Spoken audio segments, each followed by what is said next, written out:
materials from the earth into the air, and from the air and the light into the earth. And they're of tremendous importance to the atmosphere of the world.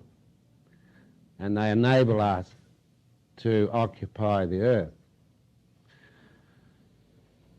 What happens in a tree is pretty mysterious, and we don't know much about it, but we can find out a bit about it. Little bits, you can gather a lot of little bits together. Some of you should start sort of assembling what you can find out about trees, because you find it in strange places. The tree, for instance, will take rain. The tree has an intimate connection with rain. Probably an essential connection, the interconnection here. Like all energy systems, there's a constant exchange between the tree and the clouds. This is not a spiritual exchange, it's an essential material exchange. It may be spiritual, but it looks like other things. When the rain comes into the tree will intercept all light rains. And the rains have to wet the tree. And to wet the tree, it may have to wet about 40 acres of leaf. Because the tree will have about that much leaf if it's a large evergreen. So first the rain must put a film of water across 40 acres before it can get through the tree. And the tree holds that very tight on the leaf at about 15 atmospheres, so that can't get away from the tree. So interception of light rains by trees where the area is forested can be total. And it's about 15% of all rains are intercepted by trees.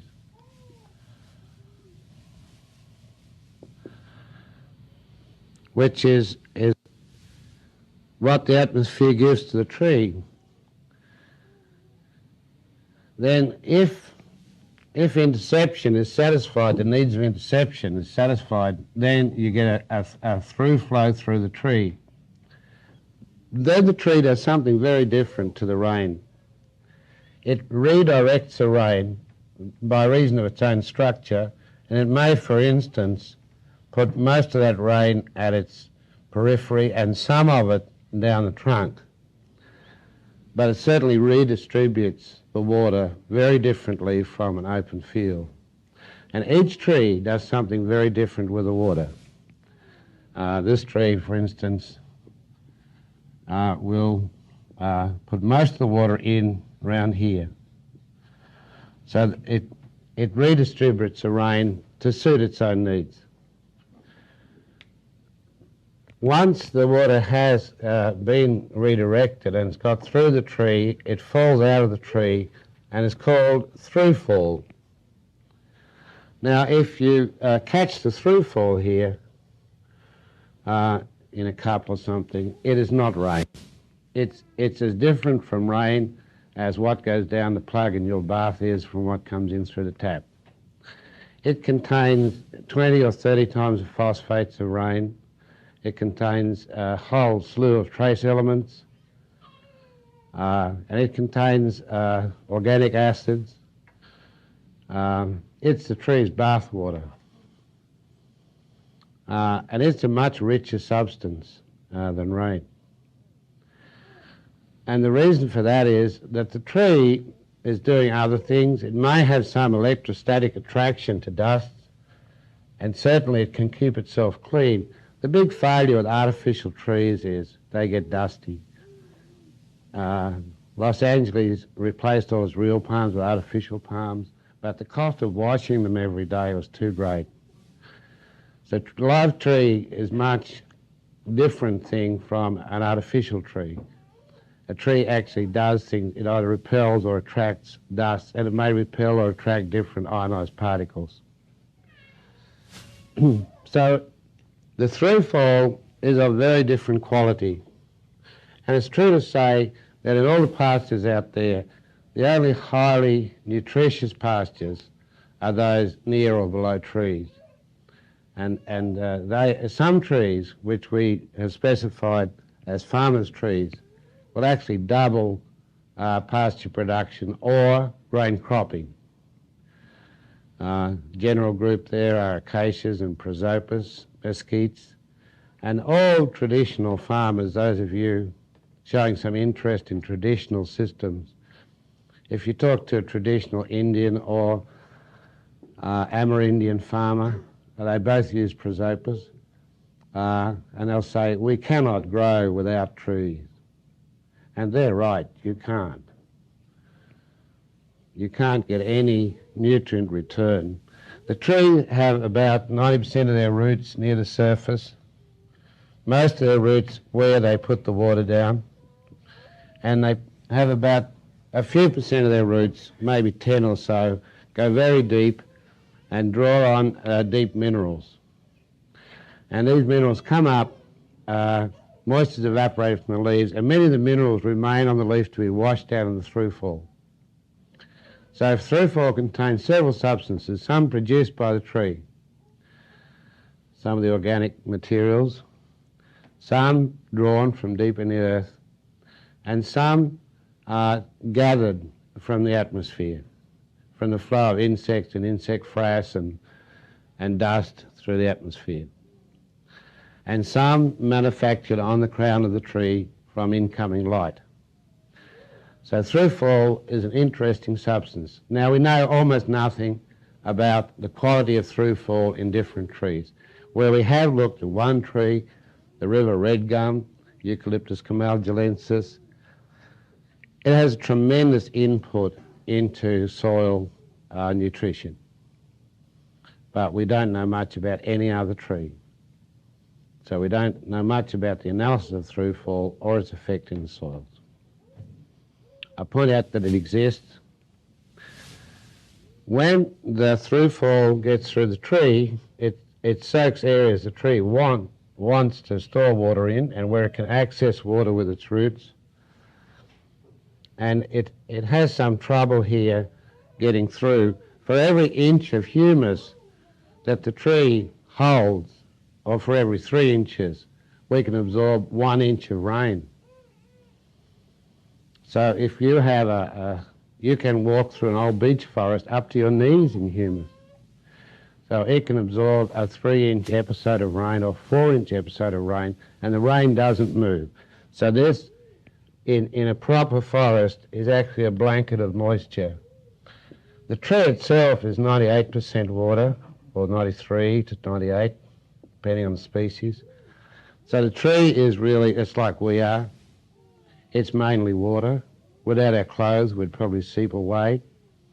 And so the tree stands there more or less as a barrel of water, but it holds a great plate of water in the earth too. And the forest is in effect a lake that follows the hill profiles. And it's a substantial lake. If you see a heavy forest and take all the ash away and bring all the water held by the trees to the surface, you have a lake several feet deep that goes up and downhill across the landscape. This lake is generally ignored by people who do water balances. 40% of the tree is below the surface, has deep roots, down several metres, some down to 40 or 50 metres. That's as far as we've dug to see how far the roots go. Then we got sick of it. Only some species go this deep. And these form part of the soil humus. The roots, like the leaves or the branches, are eternally growing out, dying and redirecting themselves. So they may have a whole seasonal, they'll dive down and then they'll die off and then they'll grow up and feed at the surface from spring on and go down winter. So the roots are eternally dying and replacing themselves. So the tree, as much as the leaves are, so the tree is continually putting humus into this soil. And we know that humus lasts 5,000 years at least. So people talk about locking up carbon dioxide by cutting the forest down. But in fact, I think we forget how much CO2 is being locked up in the soils by the tree. It's a very active process of the tree in locking up CO2 in the soils. And that's where the long-term storage is.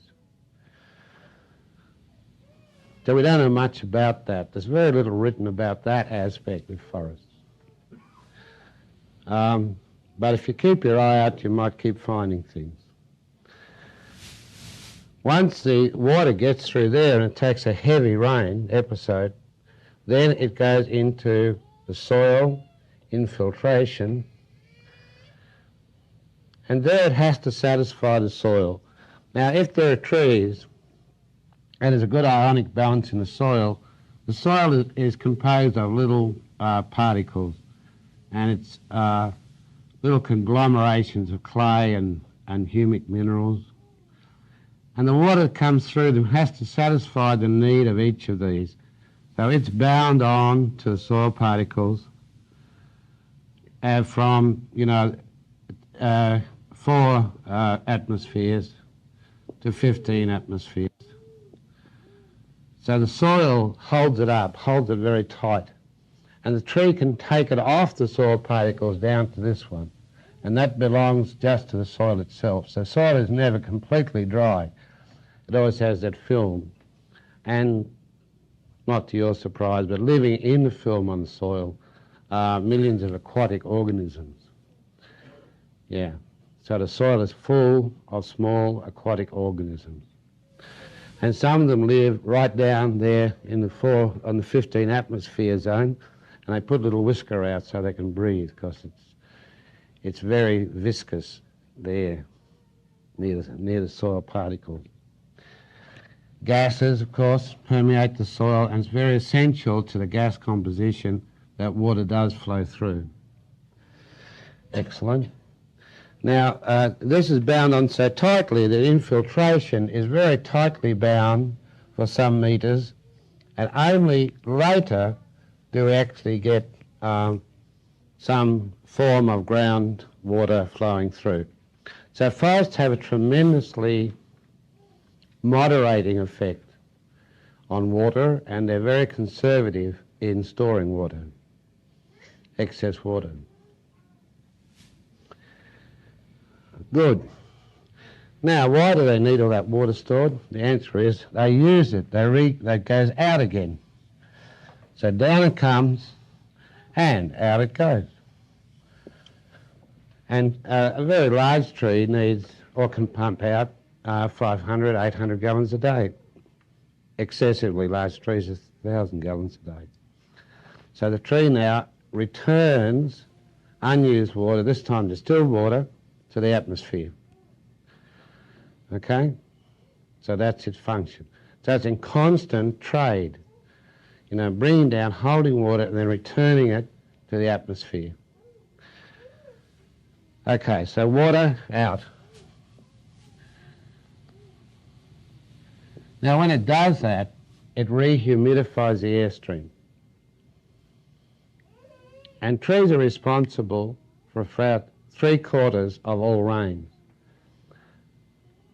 If, for instance, we take a coastal area where the only moisture in the wind is off the sea, and we get into trees, and we take the oxygen isotope here, O16 is the O16,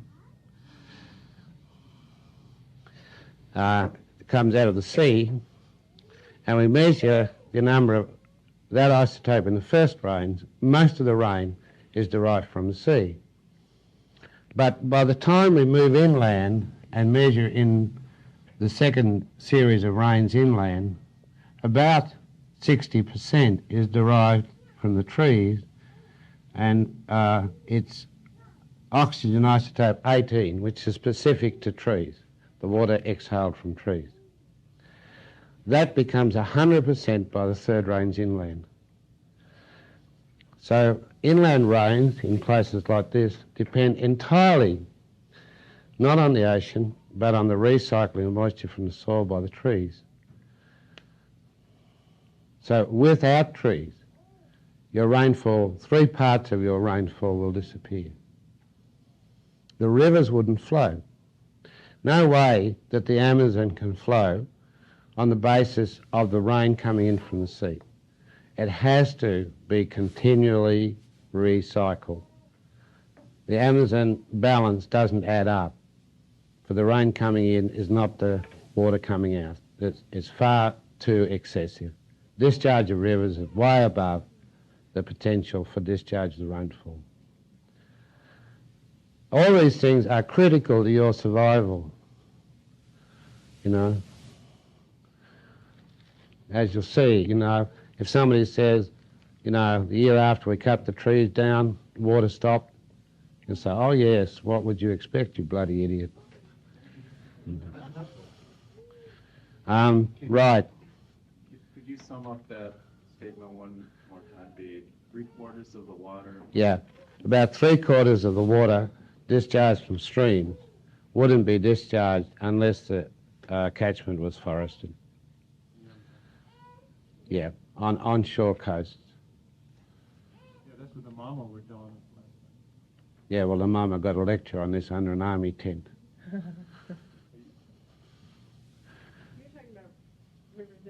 Mamalaka? There's people in Colombia Out of Harani, that Kogi. they're cutting the forest below them, and now they're Yeah, watershed. yeah. You know, nobody says, not only we want to cut the forest, we want to cut your water down too. And the Indians are saying to us, the Harani is saying, why don't they say, we want to get rid of your water? Why don't they say, not that we want to log your trees, just want to get rid of your water, you know? Why don't they put it that way? So the Indians know it's the trees that feed the Amazon. Why should they not? You know? And you said that happens because Of the return, the constant rehumidification. Any surplus water that the tree, beyond the trees need to grow itself, is returned to the atmosphere. There's a constant rehumidification of the airstream. And it's a large contribution to the airstream. I mean, what if you had all these pumps, you know, 700 pumps per acre, pumping out even 500 gallons a day? You're getting a lot of humidity back into the air. Are the winds pushing it inland? Haven't got to the winds yet. But here, yeah, I've shown an onshore wind, and then the Andes or something here. So most of the rainfall in, you know, from the central Amazon on is oxygenated. Bill, is Kelly. condensation factored into this? Not yet. Not yet. We're dealing with rain here. Rain. We get here when we get to winds, we get to condensation. Okay, so we're getting the water down, infiltration, and then aquifer flow. This will go to aquifers. Recharge of aquifers and recharge of stream will go very slowly. No water coming out springs in most areas is less than 1,000 years old. I would say average age of spring water is 5,000 years old. It went into the ground 5,000 years ago. Water travels very slowly through soils. If we get water in up here in a swale, it might come out at the foot of the hill in 20 years, 50 years, 100 years. So what we're doing today has a long-term and ongoing effect. And it will come out in the river, main river system, maybe some of it in 1,000 years. So basically, when you drive a spike into the aquifer, not only are you robbing the future, but you're robbing your ancestors too. Very interesting, this society, how it robs both sides of its own existence. Yeah. The Oglala aquifer is there because your ancestors maintained tree cover. And you rob it. It's a terrible thing to think you're robbing your grandmother as well as your grandchildren, isn't it? Yeah, right. Aquifers.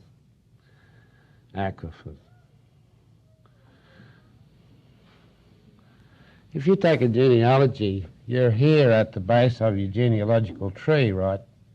and you give rise perhaps to another one, or maybe some of your genes go on. And so you're at, here's our thing again, isn't it? Okay? That's our system. But you're travelling on that equipotential surface in time, and that whole thing's travelling with you. But it's rather interesting that you are actually influencing your ancestors as much as your descendants. Did you think about that? I can't explain it. Here the things, that's one way, but in another way, if this way, this is your inheritance, if that's your inheritance, that's your behaviour. You know, there's no one-way flow through any of these systems. So in the inverse way, if you're robbing, you're also giving back to your ancestors when you find them. Yeah. Yeah, and they let you down if you don't have any too. If you don't have any trees, your ancestors will let you down. Also, you are your Got a bad gene back there. You are your ancestors. You're robbing yourself. And you are your descendants. It's a very interesting sort of metaphysical thing here. Yeah. I sit and look at it sometimes and think, what's going on here?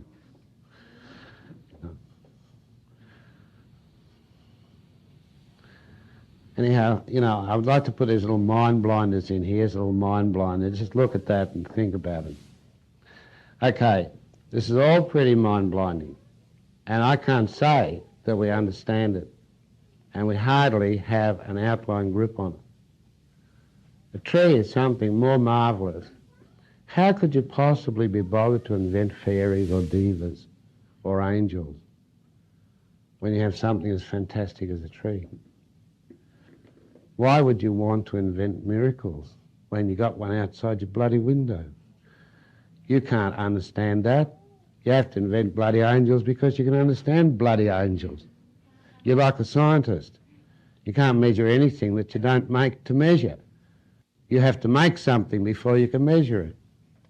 So what did you measure? What you're doing yourself. You can't measure a tree.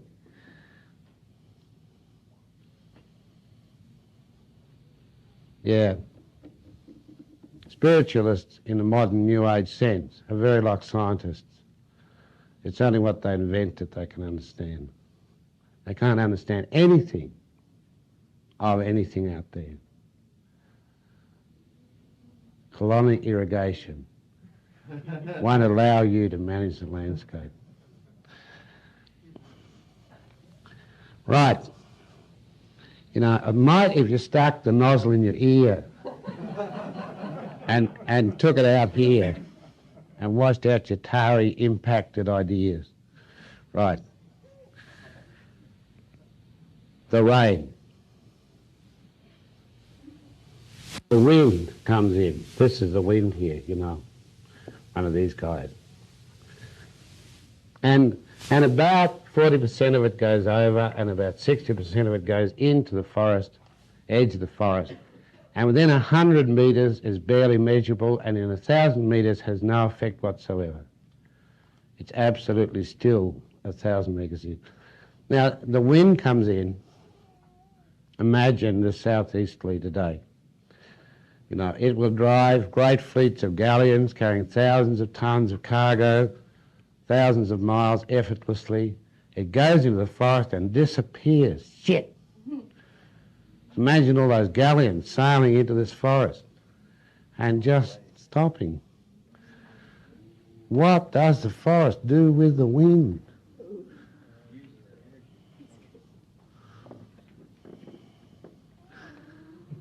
Don't ask a forester that. So the trees accept the wind and they take it in to the interior of the forest and they eat it. Yeah, they eat it. And a little bit of it appears as 1 or 2 degrees temperature rise in the forest. But a lot of it seems to appear in the peripheral trees as wood. So that's pretty miraculous transformation. That's better than loaves and fishes, isn't it? Turning wind into wood. Okay? That's more of a miracle than anything I know about. Because if we tether a tree in the wind, which we curious Australians have done, we've taken very straight, even trees and we've tethered them there with a tyre on them, then it just stops growing down here. So you get a Popeye tree. And if we let the tether go, it just falls over. So it's obvious that the thickness of the tree is largely determined by the amount of movement it's given by the wind. So the tree eats the wind and turns it into wood. Yeah, they tell you to unstrap them after the bottom. Well, we've run them for many years. But after 6 years, if we unstrap them, down they go because they're too heavy up top. Right. And we tried to keep them tethered for a long time, and gradually we lost all of them. They all fell over, you know. But we were satisfied that wind, it becomes wood. How wind becomes wood is not yet quite clear. So, okay, in goes the wind, and the wind is carrying a tremendous load of particles, tonnages of particles. Some of the load carried by the wind is passive and some is active. But here it's quite typical to find, especially in Texas, on the edge of the forest, on the edge of the great cities, erosion blows, that as you come into the forest, the soil rises and then falls away. And this was silt carried by the air. And that effect is very plain if you still have forest standing on the edge of cultivated lands. So a lot of dust, like thousands of tons of dust, comes in and settles out relatively quickly. But some of it is settling out for perhaps 100 metres in, because it's very light, some of it. So it drops out the dust, and it also drops out things that are active, things that can fly. So sometimes beetles are dropping out, and the wind may have a big load of frozen insects too, some winds, and they drop out too.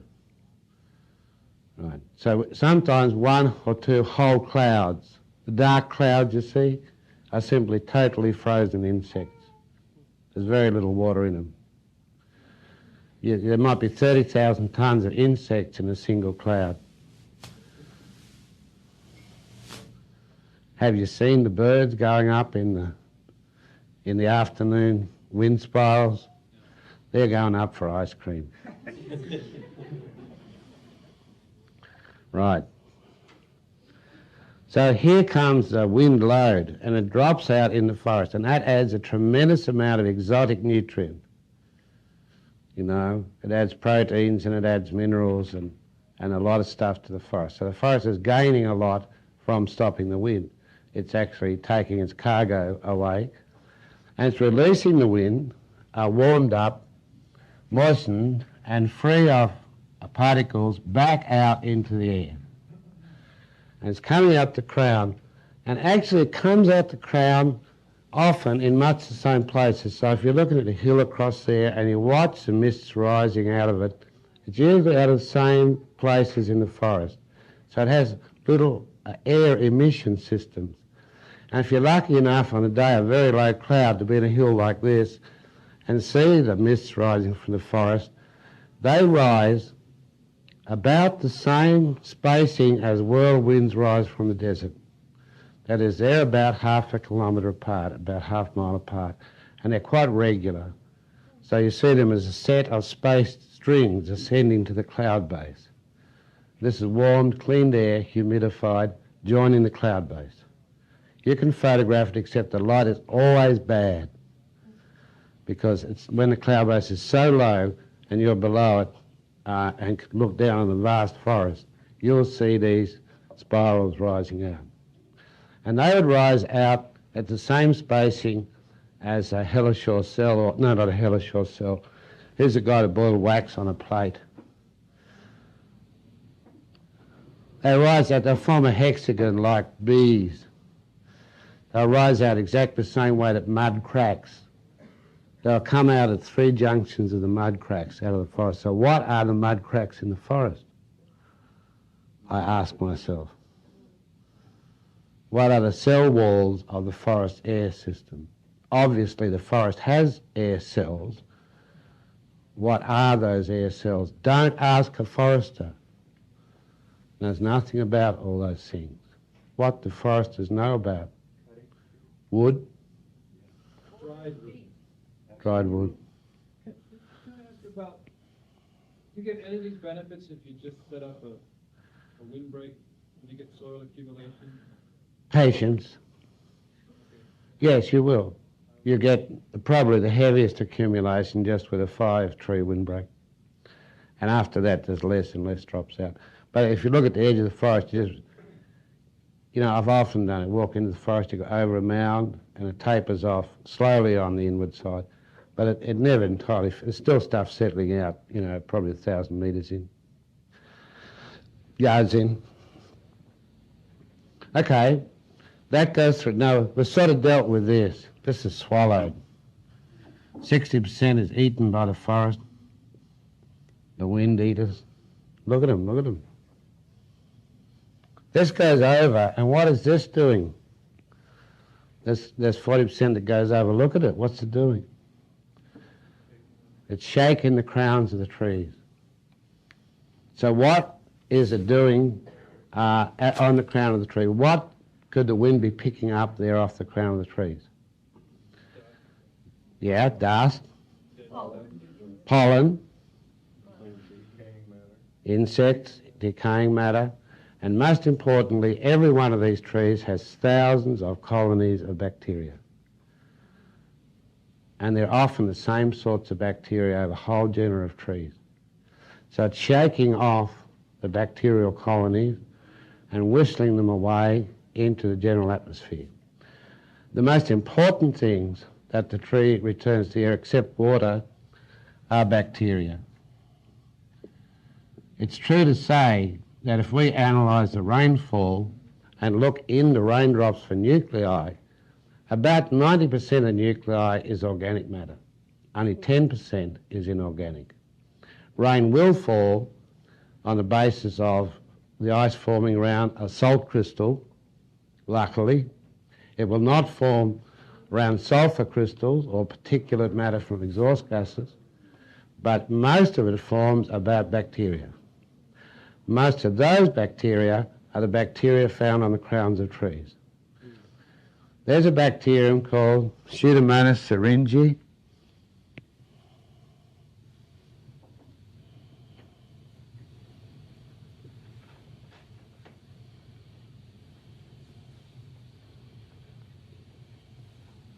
And it is a little hard circular bacteria. It has little spikes on it. And those spikes are precisely placed to cause condensation of ice in that sort of 5-star thing of snowflakes. 6, is it? 6. Right. So these are made to create ice. So they leave the trees and join the cloud base, both on that warm updraft and from this turbulence on the crowns. So that the tree removes the load from 60% of the wind and adds the load to 40% of the wind. So it's all the time it's translating. It's changing. What's coming in is not what's going out. The forest, you know, doesn't let anything go out. It changes the loads. Now this one is the most important cloud cedar. It occurs very thickly on coffee plantations. So when you've got the coffee pickers going through the Kenyan plantations and shaking the bushes, then it starts to thunder and storm downstream. And the tea dust very good. There are several other rain nuclei. Right now in the skies of the United States, there are 200 or 300 planes up there spreading silver nitrate subtle rain, and there are as many planes up there spreading chemicals to mop up the silver nitrate. And it depends which insurance firm they're working for. But any day of the year, there are at least 300 planes up there trying to make it rain or stop it raining. So I'm told by people who know. Yeah. But you could go to the top of the hill, strew a lot of leaves around, do a sun dance in a circle of dry leaves, and you can make it rain. You just got to stamp long enough on dry leaves and you get it rain. Some hills are rain folky. I've photographed them. Some here in the high basin. Clouds just stream off, expand and rain like crazy away from those hills. So that's where you do your sun dance. And what are you throwing on the fire? What sort of plants are you throwing on the fire? You know? Rattling your little branches and stamping on the ground and chanting, having a fire there. Of course it's got a bloody rain. You could go up there with a shotgun and just fire silver nitrate in there and get it over with. But you wouldn't get as much exercise out of it. And not half as much fun, would you? We could do rain dances. Tea. We could take our old tea leaves up and, you know, stamp around in a big patch of tea leaves, and they'd pay us for that. Well, some people wouldn't pay us. Some insurance companies would be up there trying to damp out our tea leaves because they're insured for a show or a circus downwind of us. Right.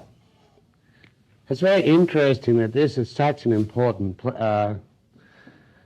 ice nuclei because it's the first organism in history to be mutated and released in the wild.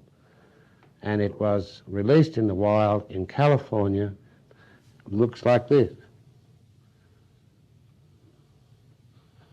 Oh, can't. They turned it into a smooth ball and let it go. Why do you think the important reason was for that? Did they want to stop rain throughout the world? Protect the strawberries. To stop frost settling on strawberry leaves.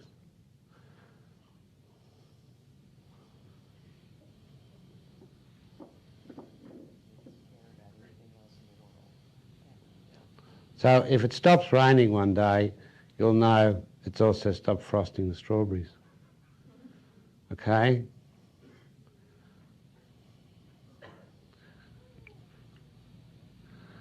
I mean, what we're doing biologically, we're risking, you know, obliteration for what I'd say are trivial ends.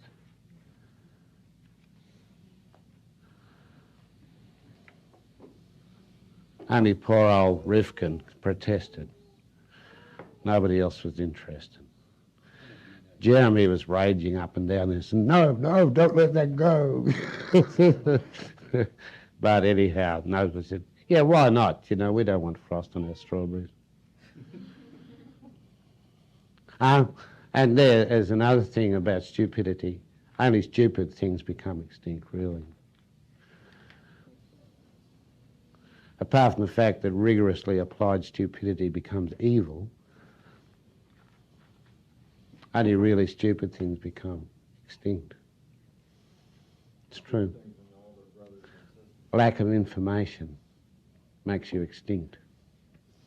Right, over it goes. Okay, we get turbulence here, we get turbulent flow, and up go the essential rain nuclei. And most of that now comes from trees. Most of the nuclei in rain is tree generated. Most of it then are part of the bacterial colony. Boy, it's busy out there, isn't it, all the time? Yeah. I mean, you think trees are lazy just standing there? Shit. Right. Now, what else is in the wind? The wind comes in at very, very different humidities, you know, plus or minus, you know, 40% humidity or something. If it goes in at low humidity, the forest will re-humidify it. The forest generally can add about 15% to the humidity of air as a general figure. So if very dry winds go into the forest, it's re-humidified partly. After 5 kilometres, it's back to full humidity. So it takes quite a few miles for you to sop up desert air and put it back into rainfall situation. So if you want to stop deserts on the desert borders, you've got to have at least 5K belt of trees. Of trees, 5K wide. Yeah, 5 miles, good enough. I mean, I wouldn't argue if you put 5 miles and I put 5K. We'll probably get rain coming out the other side. Okay, so but if the air comes in at excess humidity, as it will at night when it's been a rainy day or something, then the tree will remove that humidity. And this is a critically important function of forests.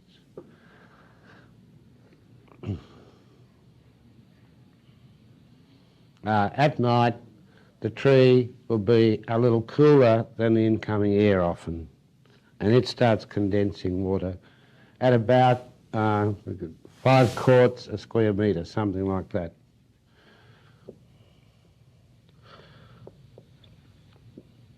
Condensation. And you would have to find out here what that adds to the rainfall. But on all coasts, it far exceeds the rainfall. Some areas like Western Tasmania, 83% of our total precipitation is condensation. Only 17% is rainfall. So it is by far the most important source of water on Earth. Condensation from forests. High forests, fog forests. Go to Maui and walk up into the forest, into the fog forest, and it's just constantly dripping, raining on the earth there all day and all night. Go to Berkeley, sit up top of Contra Costa, sit on a big tree, and when the sea air comes in, it's dripping all out. You've got to move your table out, take your beer out from under the tree. It dilutes your Jim Beam. That's the trouble with condensation. You've been there, haven't you, sitting under those dripping trees at night? Yeah. I was confused, we were talking about two different major creations of rain or water systems. One is condensation. The other No, that's not rain. That's a component of precipitation, so is rain. Condensation is not rain. Condensation, rain comes from clouds. Condensation comes from cool surfaces.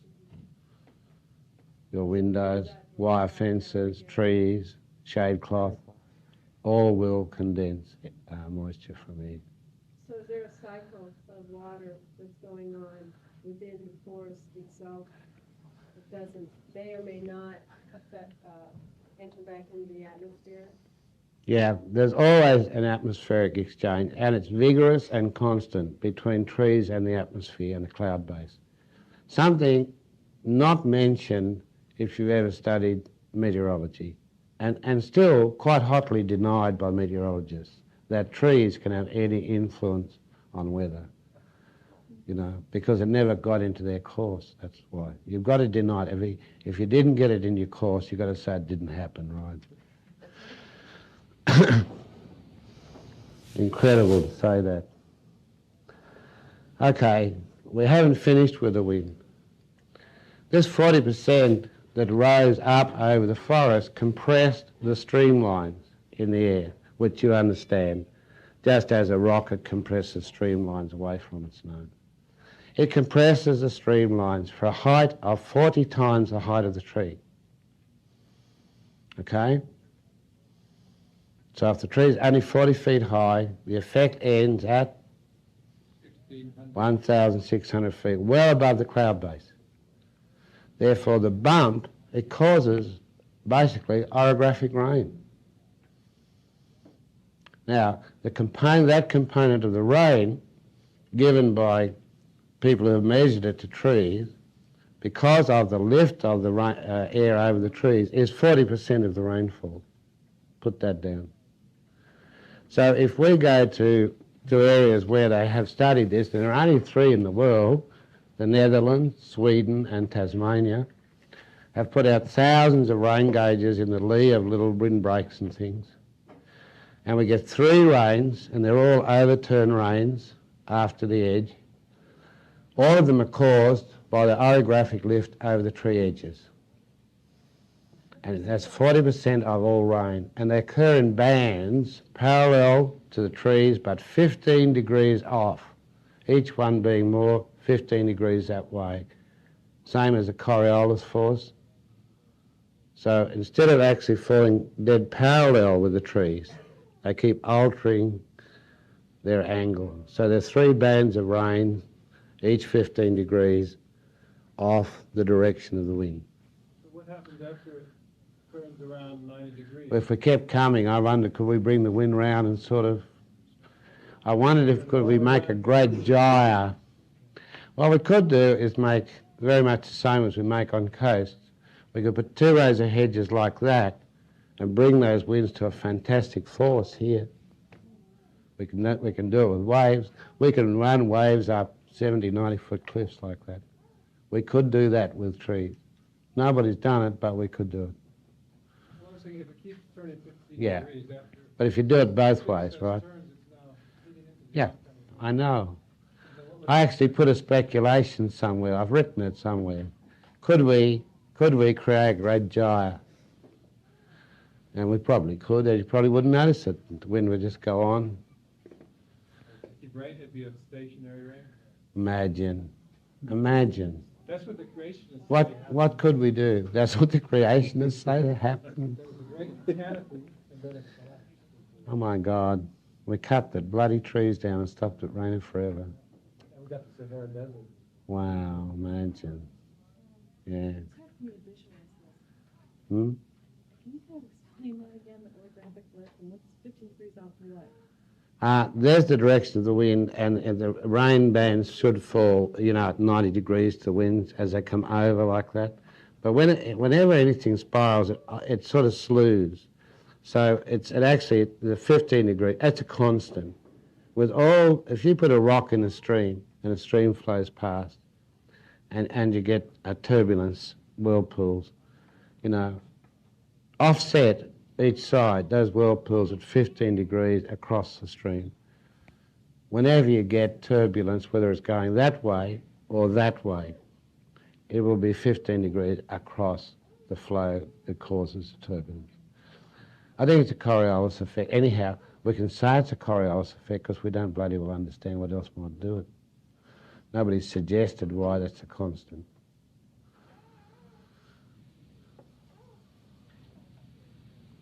So if you cut the trees down, and particularly as you clear your ridges and you follow your rain gauges, you'll see a 40% drop in rainfall as the ridges are cleared.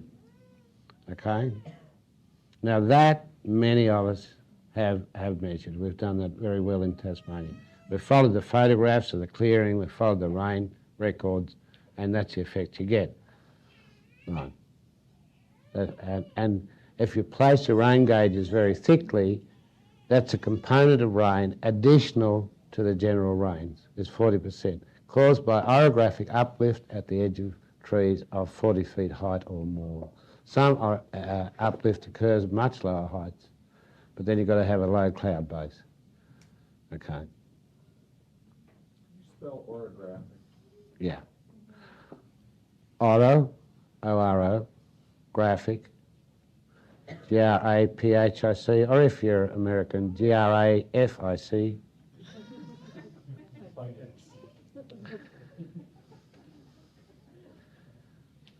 God, you've got to be witty. You've got to carry a constant bloody translator in here. It's not a very good one, but... I want to ask about the humid wind blowing into the forest. Right. Presumably, the condensation is caused because it cools, right? Yes, that's right. It cools because the leaves are mainly water.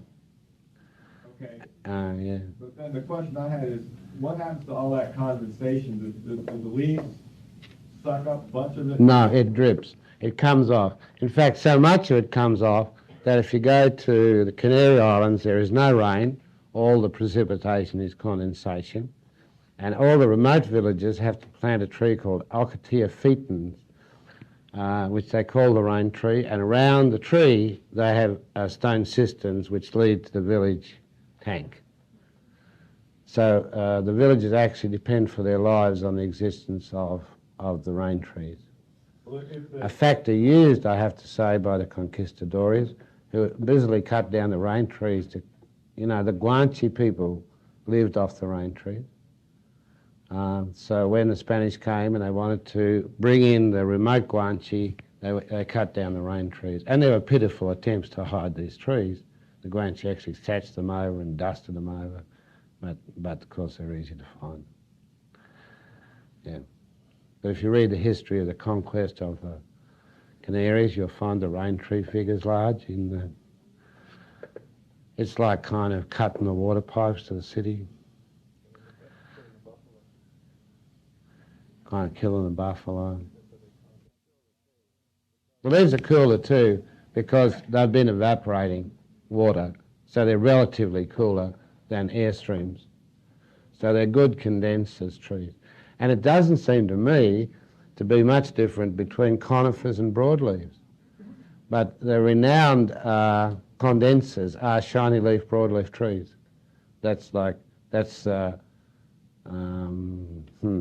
What are those two leaves you put in custard to flavour it? Yeah. Bay leaves. Yeah. Yeah. I mean, you've just lost your traditions, that's all. Face it. You don't put a bay leaf in your custard, you know, you're right off the wall. You've got to get back to your European tribal roots. Get that bay leaf back in your custard. And, you know, you've got to get the ash back in your porridge to get back to your Indian roots and so on, you know. You're just leaving out all these essential good things. Handful of ash in your porridge, a bay leaf in your custard, you know. Couple of gum leaves in your tea. Okay. So, yeah, there belongs to the bay family, laurel family, Lauraceae, the Lauraceae condensers, yeah. Evergreen, glossy leaved trees with large spreading crowns. And they are so good that it is much wetter on the windward side of those trees. In fact, it's very typical to find little bogs on the windward side and very dry soil on the leeward side. You know, they're very, very efficient, and they alter the soil moisture in two ways.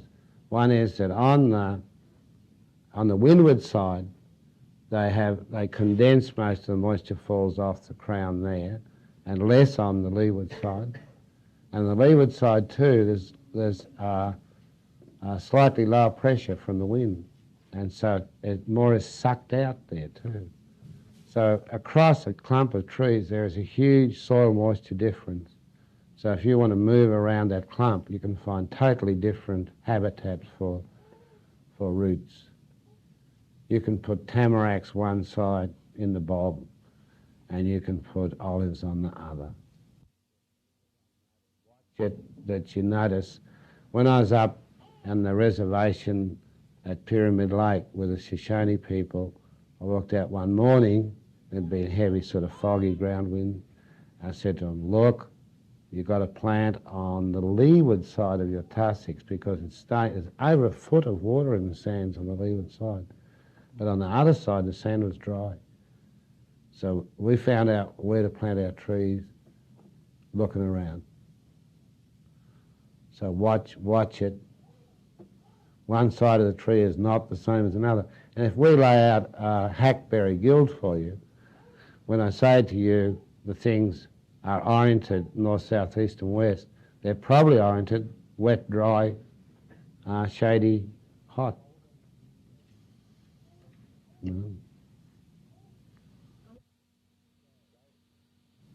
Go. Okay. So, satisfied with the wind?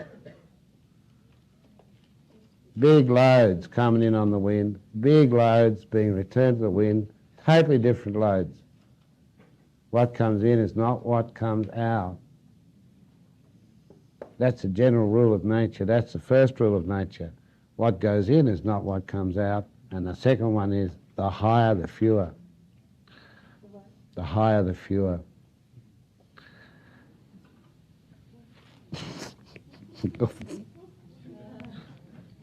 Serves me right. God did that to me.